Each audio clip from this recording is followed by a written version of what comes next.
There comes a moment in every earnest life when inspiration no longer satisfies. A man may listen to a stirring speech, feel his blood awaken, stand taller for a day or two, and then discover that the world has not changed at all.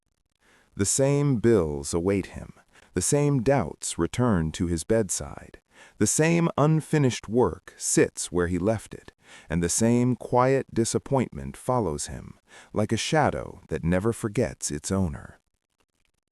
If you are listening to these words, you are not seeking another week of excitement. You are seeking understanding. You want a truth so clean, so exact, and so final that the confusion ends permanently. Because if we speak honestly, you are not truly asking for motivation. You are asking why certain principles seem to work for some people, while you remain stuck in the same circle of effort and exhaustion. You have seen it with your own eyes. You have watched people with less talent rise faster. You have watched people with less character receive more opportunities. You have seen wealth fall upon one man as if the sky itself had selected him, while another man prays, struggles, works until he is drained, and receives only fatigue. And if you are truthful within yourself, that seeming injustice has disturbed you. It has made you wonder whether life is unfair, whether fate plays favorites, whether the universe is careless, sentimental, or cruel. Now I will place before you a fact that will either make you free or make you angry. I do not present it to offend you, I present it because it is true. It is not injustice, it is law. This world does not operate by wishing, it does not operate by need, it operates by causes. And when a person learns to think in causes instead of complaints, life stops feeling like a lottery and begins to feel like construction. You stop begging, you start building. You stop hoping for rescue, you start issuing commands to your own mind. This chapter is not theory, it is not opinion, it is not a fashionable idea for the season. It is principle. As sure as a seed grows when planted and dies when neglected, so your results grow when the laws are obeyed and collapse when they are ignored. When you understand these laws, many of your misunderstandings about money, success, influence, and even relationships begin to dissolve. You begin to see why one person is followed while another is merely tolerated, why one is welcomed while another is met with excuses, why some walk into rooms and presence gathers around them, while others speak and no one truly listens. And so we begin, not with money, not with fame, not with power as the crowd imagines it. We begin with the first law, the one that governs all other laws, the law that decides whether a man is the owner of his life or only a visitor passing through it. Part 1. The Law of Cause and Effect. In this universe, nothing happens by accident, not in the sense that matters most. Events may surprise you, but results do not arrive without roots.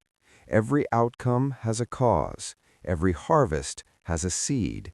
Every visible condition, whether prosperity or struggle, confidence or anxiety, respect or neglect, companionship or loneliness, is the effect of something that came before it. This law never sleeps, it never bargains, it does not bow to emotion, it is not moved by tears or softened by excuses. It simply returns the fruit of what has been planted. Most people resist this truth, not because it is complicated, but because it removes their favorite comfort, the habit of blame. They prefer mystery over mastery. They prefer to say, "I was unlucky," rather than admit, "I was undisciplined."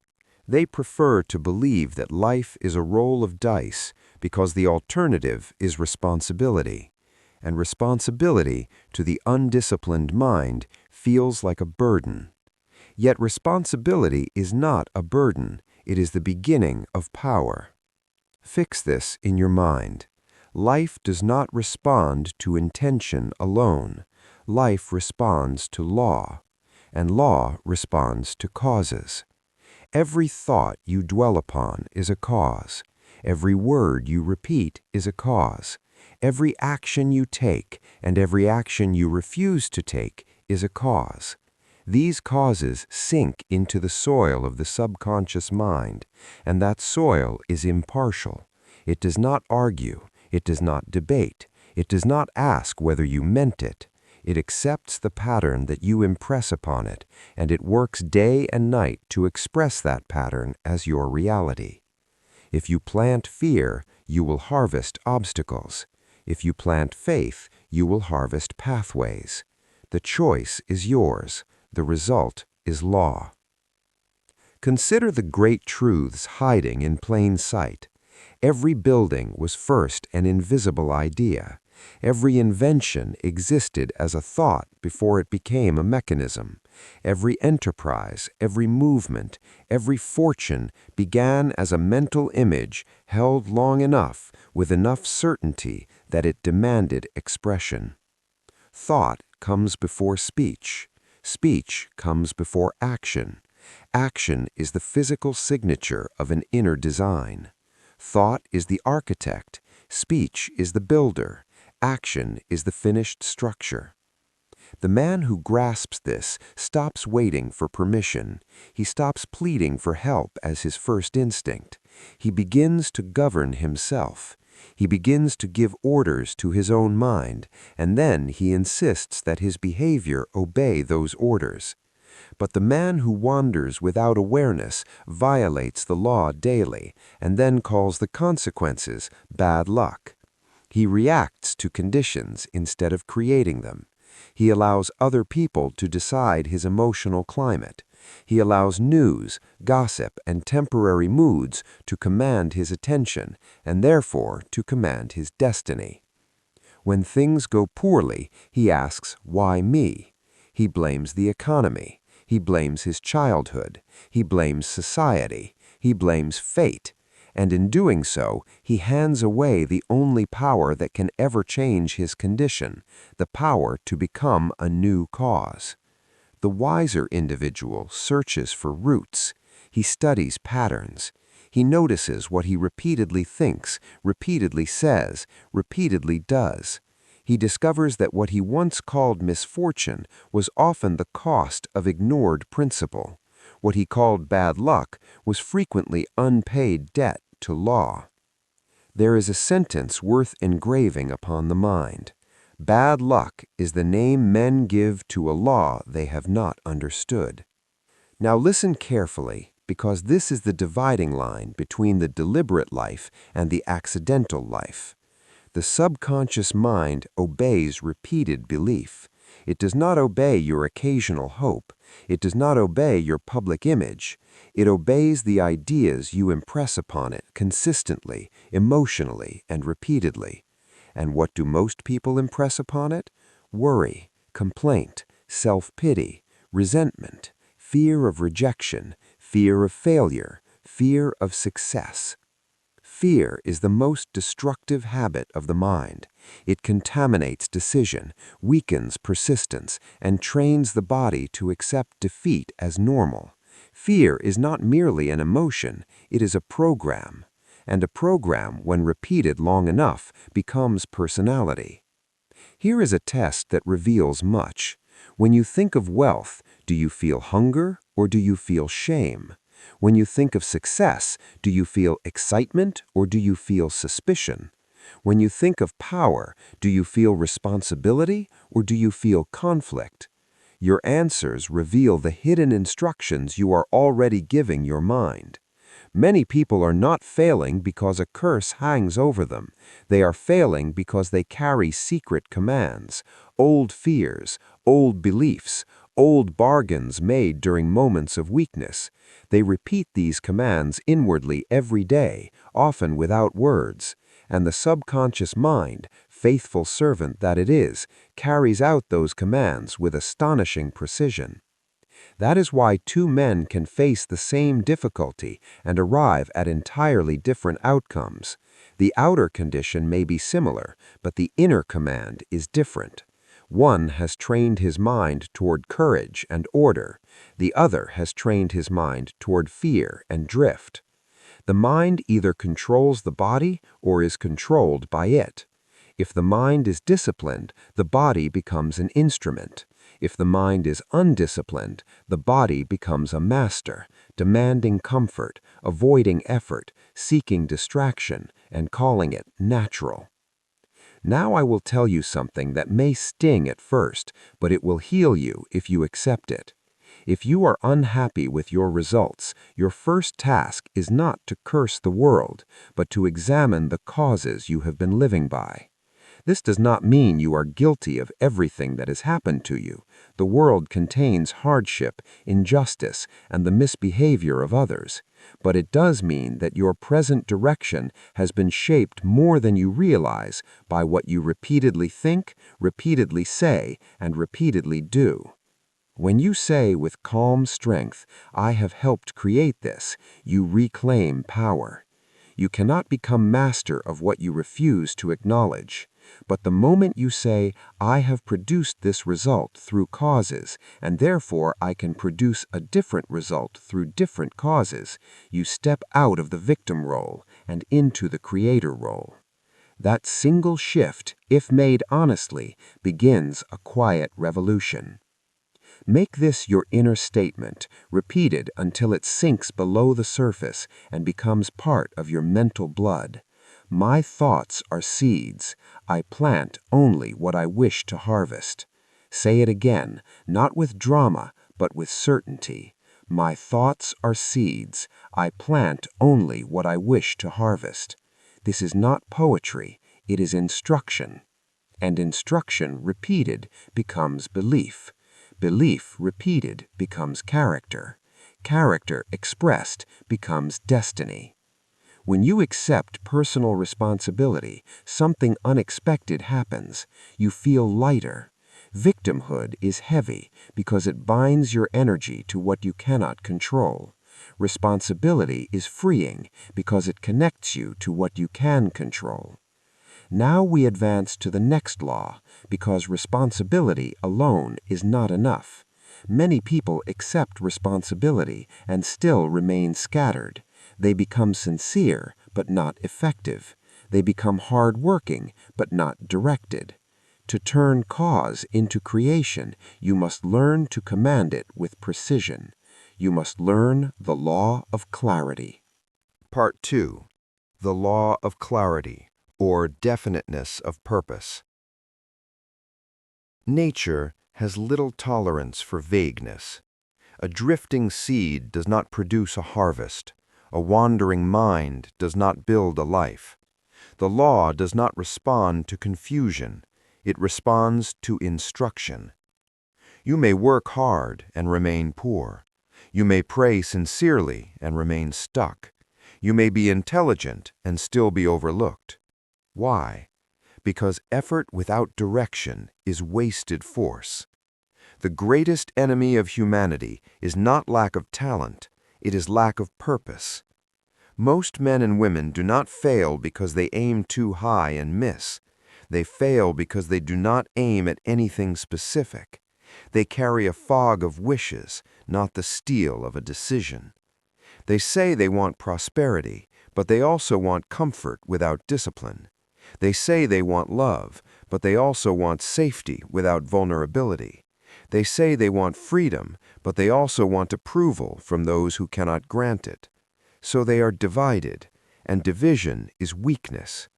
Power gathers only when the mind becomes definite. A mind is like a lens. Scattered light warms nothing. Focused light can ignite a flame. When a person decides, with finality, what he wants and holds that picture steadily, the world begins to reorganize around that certainty, not by magic, but by mechanics of mind. His attention becomes sharper, his perception changes, He begins to see opportunities that were always present, but previously invisible to a drifting consciousness. The outside world seems to change, but what truly changes first is the filter through which he sees. This is why definiteness of purpose is more than a goal. It is a mental order. It is the mind telling itself, this is what matters. I will not scatter my life into 1,000 small distractions. I will not trade my future for momentary comfort. I will live as a passenger in my own days. You may have observed people who appear lucky. Often what you are truly observing is a person who has become definite. He sees what others miss. He moves before others hesitate. He persists while others negotiate with their fears. Persistence defeats all resistance. But persistence is difficult for the man who has no clear destination. He begins, then stops. He tries, then doubts. He works, then wanders, and wandering consumes years. If you desire a turning point, begin here. Write your purpose. Not a vague hope, not a sentimental wish. Write it clearly. Make it measurable. Make it honorable. Make it strong enough that it can survive criticism, delay, and the temporary misunderstanding of others. Then answer these questions with sober honesty. What do I want? When do I intend to achieve it? What am I willing to give in return? For every worthy objective has a price. Law is never bribed. Law is always paid. The crowd secretly dislikes this because the crowd wants reward without order. The crowd wants harvest without planting. The crowd wants the appearance of success without the discipline of becoming. But you are not here to join the crowd. You are here to awaken. Now I will give you a simple cycle, a mental engine that strengthens faith and turns intention into action. Decide, declare, act, repeat. First, you decide. Then you declare to your own mind what you have decided, not once, but repeatedly. This is autosuggestion, the deliberate feeding of an idea to the subconscious mind until it becomes a fixed belief. Then you act as the natural expression of that belief. Then you repeat, because repetition is what converts a temporary mood into a permanent state. Faith is a state of mind that can be cultivated. Faith is not a gift reserved for the chosen few. Faith is not the absence of fear. Faith is the decision to move in the presence of fear, guided by purpose and strengthened by repetition. Each time you repeat a definite instruction to your subconscious mind, you reduce inner conflict. You train the mind to accept your leadership. You bring thought into order. And the discipline of thought creates discipline of action. This is why a person may be busy and still go nowhere. He is active, but not aligned. He works, but he does not build. He moves, but he does not advance. When your purpose is clear, many temptations lose their power. Distraction becomes less seductive because it no longer fits your identity. Excuses begin to feel embarrassing, not because someone is judging you, but because you can feel the insult of betraying your own decision. Do not confuse clarity with rigidity. A definite person can change methods easily because he has a fixed destination. The drifter cannot change methods intelligently because he has no center from which to measure progress. The definite person says, "This is my aim, and I will adjust until I reach it." The drifter says, "Let us see what happens." And what happens to the drifter is predictable. Other people decide his life for him. Circumstances assign him a role. Urgency rules his schedule. Emotion rules his habits. If you wish to see your future in advance, examine whether you are definite or drifting. Now take this instruction as if it were given privately to you alone, because in truth it is. Each morning and each evening, read your purpose aloud. See it in your mind with quiet intensity, then act during the day in ways that confirm that identity. This is not fantasy, this is training. You are teaching your subconscious mind what to treat as real, and the subconscious mind, once convinced, begins to guide your behavior automatically. It begins to influence what you notice, who you attract, what you tolerate, and what you refuse. Many call this confidence, but confidence is often the visible symptom of an invisible order. People will sense your definiteness. They may not understand it, but they will feel it. And because most people live in drift, they instinctively respect the person who lives by decision. Now you have learned two great laws. First, the law of cause and effect, which awakens responsibility. Second, the law of clarity, which gives direction to your causes. Yet one more law remains, for even the clear and responsible individual can remain limited if he tries to do everything alone, or if he wastes emotional energy in reaction instead of transformation. To multiply power, you must understand the law of the mastermind and the art of transforming emotion into achievement. Part 3. The Law of the Mastermind and the Transformation of Energy. No one rises far alone. A solitary spark in an empty field dies quickly, but a spark placed among prepared fuel becomes fire. In the same manner, a single mind may be strong, but minds in harmony become multiplied power. This is not sentiment, it is principle. When two or more minds coordinate in a spirit of harmony around a definite purpose, a new power is created. It is as if a third mind is formed, not mystical, but real in its effects. Higher insight, stronger persistence, and the kind of timely ideas that the crowd calls luck. The old philosophers knew this. The great builders of industry practiced it. Every enduring fortune, every great movement, every organization that outlived its founder was built upon the organized power of many minds working as one. This is the mastermind principle. It is not mere friendship. It is not socializing. It is not gathering people who agree with you so that you can feel comfortable.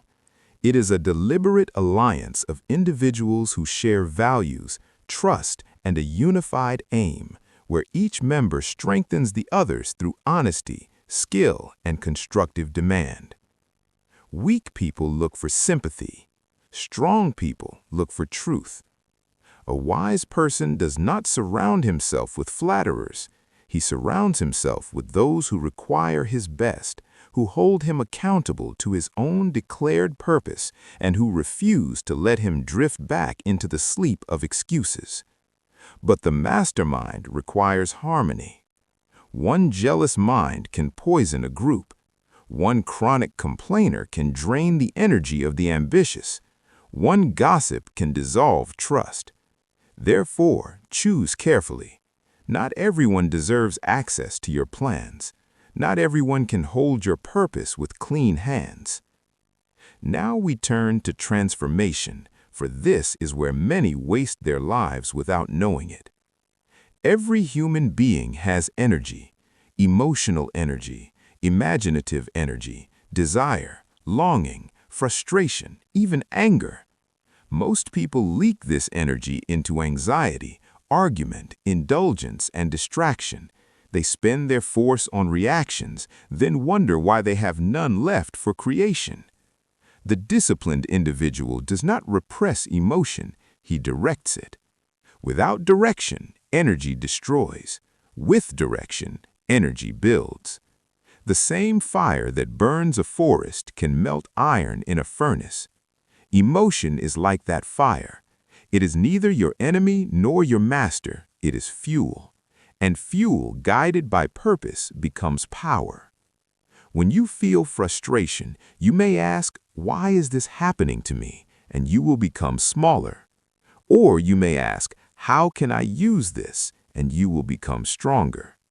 That one question marks the difference between a life of bitterness and a life of building. Many of the world's greatest achievements were born from transformed emotion.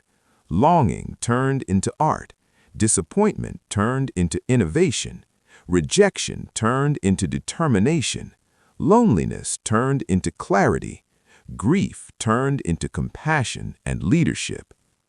The law does not judge your emotion, it simply responds to how you use it. Make this your inner order. My energy serves my purpose. Say it slowly as a command. My energy serves my purpose. Now link it with the mastermind principle. I join with minds that strengthen my discipline, my faith, and my aim. When you live this way, you begin to notice a change that others will sense before they can explain. You become less reactive. You become quieter, but more forceful. You become calm, not because life becomes easy, but because your mind becomes ordered. And a person who establishes inner order becomes a center of gravity. Confusion organizes itself around him. Opportunities gather near him. People trust him not because he begs for trust, but because his presence suggests stability. This is one reason why leadership is rare. Most people attempt to lead others while they cannot lead their own thoughts. They try to command the world while their own emotions command them. But when the mind is disciplined, it becomes a ruler. And when the mind is ruled by fear, habit, and the opinions of others, it becomes a servant. Now you see the pattern. Thought begins all achievement. The subconscious mind obeys repeated belief. Lack of purpose is the greatest enemy of humanity. Faith can be cultivated through autosuggestion and action. Persistence defeats resistance. Discipline of thought creates discipline of action. Fear is the most destructive habit of the mind. The mind either controls the body or it is controlled by it. These are the laws of personal power. A quiet test of your life, beginning tonight. Now, I ask you to take a private inventory. Not in public, not for performance, not to impress anyone. In the silent moments that no one sees, what do you repeatedly tell yourself? When you wake, do you begin the day by reviewing worries or by affirming purpose? When you speak, do your words plant confidence or complaint? When you act, do your actions confirm the identity you desire or the identity you have tolerated? The law does not respond to what you admire, it responds to what you practice.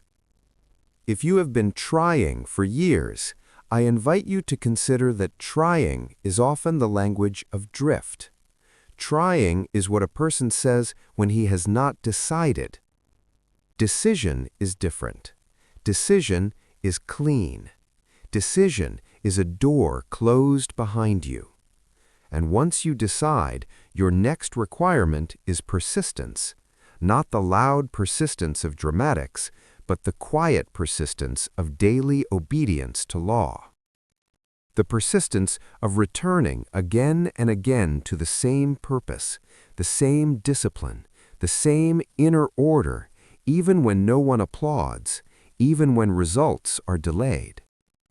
For delay is not denial, it is often the period in which the seed is taking root. Many people plant a seed, then dig it up daily to check whether it is growing. They call this being realistic, but it is impatience dressed as wisdom. They destroy what they wish to build and then blame the season. Learn the calm strength of process. Law does not fail, but it does not hurry to satisfy the undisciplined mind. If you have planted correctly, you must water correctly. If you have ordered your mind correctly, you must maintain that order. If you have chosen a worthy purpose, you must persist until the outer world catches up with the inner command. The final reminder, the greatest liberation is personal responsibility. I will end this chapter where mastery begins. Your life is not a random story written by fate. It is a construction shaped by causes. When you align thought, speech, and action with definite purpose, strengthened by faith, supported by the master mind, and sustained through persistence, your results will begin to look extraordinary to those who still live in drift. They will call you lucky. They will say the timing was right. They will claim you were chosen. You will know better. You will know that the law has no favorites. It has only students and it has only servants. If you wish to leave confusion behind, choose now to become a cause, not an effect. Choose to govern the one territory over which you have true authority, your own mind. Tonight, before sleep, speak one sentence slowly, firmly, without anger and without apology. I accept responsibility for my results, and I will change the causes. Then add another sentence and let it settle into the subconscious mind like a seed placed into deep soil. I know what I want, and I will persist until it is mine. Say it again tomorrow morning. Then act even in one small way as if that decision is true. Do this and you will discover a quiet miracle that is not a miracle at all. It is law in motion. You will begin to feel less like a beggar in life and more like an architect, less like a spectator and more like a creator. And when you live as a cause, calm, definite, disciplined, and in harmony with these principles, success does not need to be chased. It approaches. It recognizes the signature of order. It follows the mind that has learned to command itself. That is the awakening, and it begins with you.